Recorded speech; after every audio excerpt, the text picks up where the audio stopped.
ठाणे शहरात झालेल्या मुसळधार पावसामुळे वंदना स्थानक आणि महापालिका मुख्यालयासमोर मोठ्या प्रमाणात पाणी साचलंय। या पाणी साचल्यामुळे नागरिकांना मोठ्या त्रासाला सामोरं जावं लागतंय। वाहतूक कोंडीची स्थिती निर्माण झाली असून सामान्य जनतेच्या दैनंदिन कामकाजात अडथळा निर्माण झाला। शहरात रात्रीच्या वेळेस असलेल्या वादळामुळे अनेक ठिकाणी झाडं पडली, यामुळे काही ठिकाणी रस्ते अडवले गेले असून वाहतुकीलाही अडथळा निर्माण झाला। महापालिका आणि अग्निशमन विभागाच्या कर्मचाऱ्यांनी त्वरित घटनास्थळी पोहोचून झाडे हटवण्याचं काम सुरू केलं। महापालिका प्रशासनानं तातडीची उपाययोजना करत पाणी साचलेल्या ठिकाणी साफ करण्याचं काम हाती घेतलंय। पावसाळ्यात अशा घटनांची पुनरावृत्ती होऊ नये यासाठी प्रशासनानं नागरिकांना सतर्क राहण्याचं आवाहन केलंय। या परिस्थितीमुळे शहरातील जनजीवन विस्कळीत झाले असून नागरिकांनी प्रशासनानं दिलेल्या सूचनांचं पालन करावं असं आवाहन करण्यात आलंय।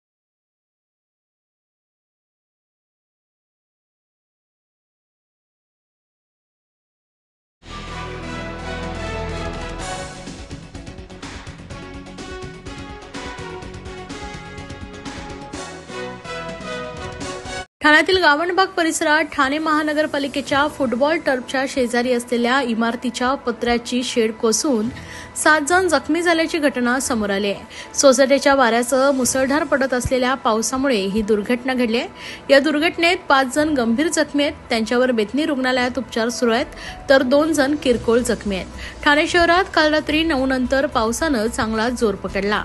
सोसायट्यांच्या वाऱ्यासह जोरदार पाऊस पडत असल्यानं ठिकठिकाणी वृक्ष उन्मळून पडली, तर उपवन परिसरात गावणबाग येथील रौनक पार्क या इमारतीची शेड फुटबॉल टर्फवर कोसळून 7 जण गंभीर जखमी झाले।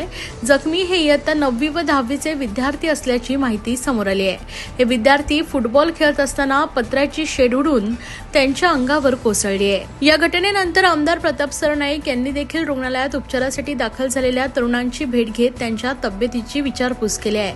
तसेच या घटनेबाबत एकनाथजी शिंदे यांना देखील कळवलंय।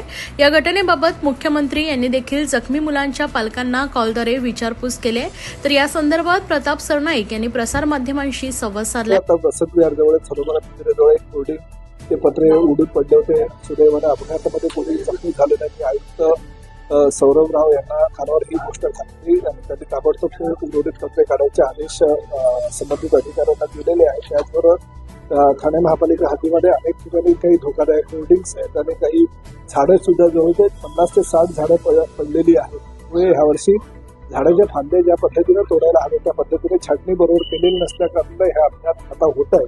अद्यापर्यंत इतर कुठेही अपघाताची घटना कानावर आलेली नाही, परंतु हा मेजर अपघात या गावणबागेमध्ये घडलेला आहे आणि त्यामुळे ही सगळी शाळकरी मुलं होती, कॉलेजमध्ये जाणारी मुलं होती, रोजच्या रोज फुटबॉल खेळणारी मुलं होती, चांगली फुटबॉल खेळणारी ही सगळी टीम होती आणि अचानक वाऱ्याच्या झोकामध्ये तो पत्रा आला आणि त्या मुलांच्या डोक्यावर पडला, त्यामुळे हा अपघात झालेला आहे। परंतु तरी सुद्धा पालकांनी घाबरायची गरज नाही।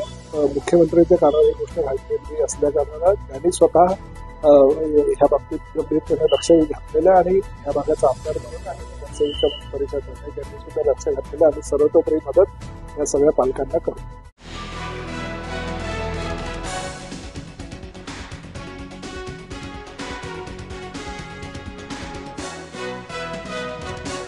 सर्व नागरिकांना आवाहन करण्यात येत आहे की सध्या डासांमार्फत पसरणाऱ्या डेंग्यू या आजाराचा प्रसार रोखण्यासाठी प्रत्येकाने पुढीलप्रमाणे कार्यवाही करावी।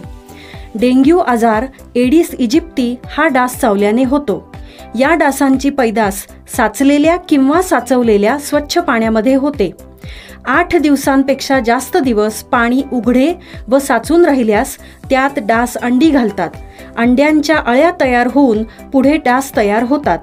यासाठी आपल्या घरातील पाणी साठे उदाहरणार्थ बॅरल्स, पिंपे, टाक्या, हौद, रांजणे इत्यादी दर आठवड्याला रिकामे करून घासून पुसून कोरडे करून पुन्हा भरावे। 1 दिवस कोरडा दिवस म्हणून पाळावा। पाणी साठ्यांना घट्ट झाकणे बसवावीत। किंवा जुनी साडी, चादर, धोतर यांनी बांधून झाकून ठेवावीत, म्हणजे डास त्यात जाऊन अंडी घालणार नाहीत.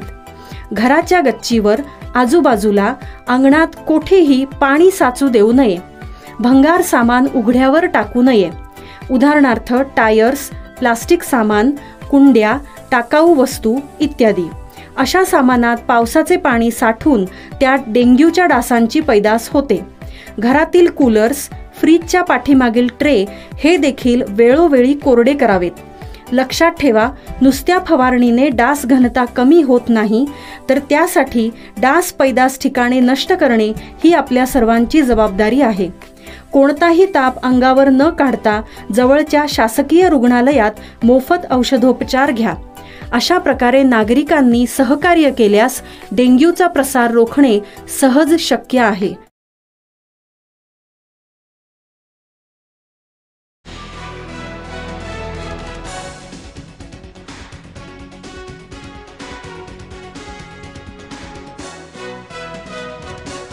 भर पावसात पाण्यासाठी मुंब्रावासीय रस्त्यावर मर्जिया पठाण यांच्या नेतृत्वाखाली तिरडी मोर्चा.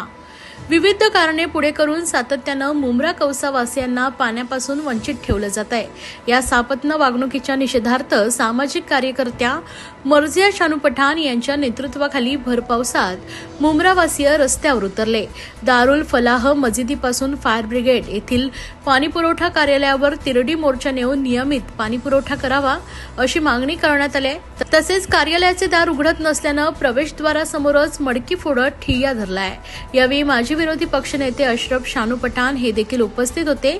दरम्यान येत्या मंगळवारपर्यंत पाणीपुरवठा सुरळीत न केल्यास बुधवारी ठामपावर धडक मोर्चा नेण्याचा इशारा मर्जिया पठाण यांनी दिलाय. धरणातील पाणीसाठा कमी होत असल्यानं 10% पाणी कपात करण्याचा निर्णय घेण्यात आलाय. मात्र मुंब्रा कौसा परिसरात गेले 4 दिवस पाणी पुरवठाच करण्यात येत नाहीये. त्यामुळे नागरिकांना टँकर्स बोलवावे लागतात. या विरोधात शानू पठाण यांनी आयुक्तांच्या दालनात ठिय्या आंदोलन केले होते. या आंदोलनानंतर पाणी पुरवठा अभियंता विनोद पवार यांनी पाणी पुरवठा सुरळीत करण्याचं आश्वासन दिलं होतं. मात्र पाण्याचा पुरवठा सुरळीत झालेला नाहीये. त्या निषेधार्थ हा तिरडी मोर्चा काढण्यात आला. या मोर्चात महिला, मुले, पुरुष असे सुमारे 2000 नागरिक सहभागी झाले होते. मोर्चेकरांनी पाणीपुरवठा कार्यालयावर धडक दिल्यानंतर कार्यालयाला बंद असल्याचं दिसल्यानं संतप्त झालेल्या मोर्चेकरांनी कार्यालयाच्या दारातच मडकी फोडली आहे. तसेच गेटवर चढून आत प्रवेश करण्याचाही प्रयत्न केलाय. मात्र पोलिसांनी मोर्चेकरांना अडवलंय.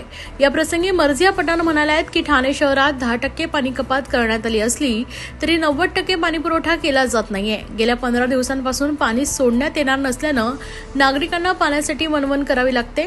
मुंब्रा कौसा भागातील नागरिकांना गेल्या काही दिवसात टँकरवर लाखो रुपये खर्च करून पाणी विकत घ्यावं लागतंय. पालिका अधिकारी स्वतःच्या आर्थिक लाभासाठी पाणीचा पुरवठा अनियमित करतायत. त्यामुळे त्या मंगळवारपर्यंत पाण्याचा पुरवठा सुरळीत न केल्यास बुधवारी ठामपा मुख्यालयासमोर तीव्र आंदोलन छेडण्यात येईल असा इशारा मर्जिया पठाण यांनी दिलाय. मीडियाला माहिती अगोदर पण या मुद्द्यावर मी बोलली होती आणि या मुद्द्यावर माझ्या वडिलांनी मोठं आंदोलन पण केलं होतं तिथे कमिशनर ऑफिसकडे. आपल्याला माहिती आहे त्या गोष्टीला 10 दिवस झालेला आहे. नेहमी तुम्ही मुंब्रा कौसाच्या लोकांना येडा बेडा बनवतात आणि त्यांना सांगतोय महिन्यात तुम्ही 4 वेळी लोकांना सांगतो प्रेशर कमी आहे. अरे प्रेशर कमी आहे तर तुम्ही काय करत आहे है ना? महिन्यात 4 वेळी तुमचा प्रेशर लो होतोय आणि तुम्ही लोकांना 15 वर्षापासून तुम्ही लोकांना असंच वेळा बनवतात. तर तुमची जबाबदारी काय आहे? मी तुम्हाला एक फॅक्च्युअल पॉइंटची गोष्टी सांगते. तिथे जे बायपास वरून जे 300 ची लाईन आलेली आहे, 300 डायमीटरची जी लाईन आहे ज्याच्यात मुंब्रा कौसाला पाणी भेटते, त्या लाईन 20-25 वर्ष जुनी आहे. ती लाईन ठीक आहे, 20-25 वर्ष जुनी लाईन आहे. आता 3-4 वर्ष अगोदरच टीएमसी मध्ये टेंडर निघाला होता रिमॉडेलिंगचा. मुंब्रा दिवा पाणी लाईनची रिमॉडेलिंगचा टेंडर आलेला होता. बजेट पास झालेला होता. सुरुवातीला 170 कोटी सुरुवातीला 170 कोटीच्या बजेट पास झालं होतं. त्याच्यानंतर त्या बजेटला वाढ झाली आणि 220 कोटीच्या बजेट दिलं गेला. पण त्याच्यात तुम्ही किती पैसे मुंब्रामध्ये खर्च केलेला आहे? किती काम केलेलं आहे तुम्ही? म्हणजे किती कोटीचं काम तुम्ही मुंब्रामध्ये केलंय? जरा मला याची मला जरा हे पाहिजे, रिपोर्ट पाहिजे. आणि तुम्ही केलं आहे तर इम्प्लिमेंट कुठे आहे आणि इम्प्रूव्हमेंट कुठे आहे? कारण की आता पहिल्यांदा असा झालाय की 15-20 दिवस स्ट्रेट पाणी नाहीये. या जे आम्ही पुतळ्याचे जे हे केलं ना, मुर्दा बनवलं ना, अशी आपली टीएमसी मुर्दा झालेली आहे, महापालिका मुर्दा झाली आहे, लाचार झाली आहे. कारण त्यांच्या मनात काय आहेच नाही, त्यांचा जमीर मरलाय असं वाटतंय. कारण की आम्ही किती फॉलोअप करू. आपल्या सर्वात MIDCची लाईन तुटली होती. MIDCने कल्याण फाटावर जे समपंप आहे ना, तोडला.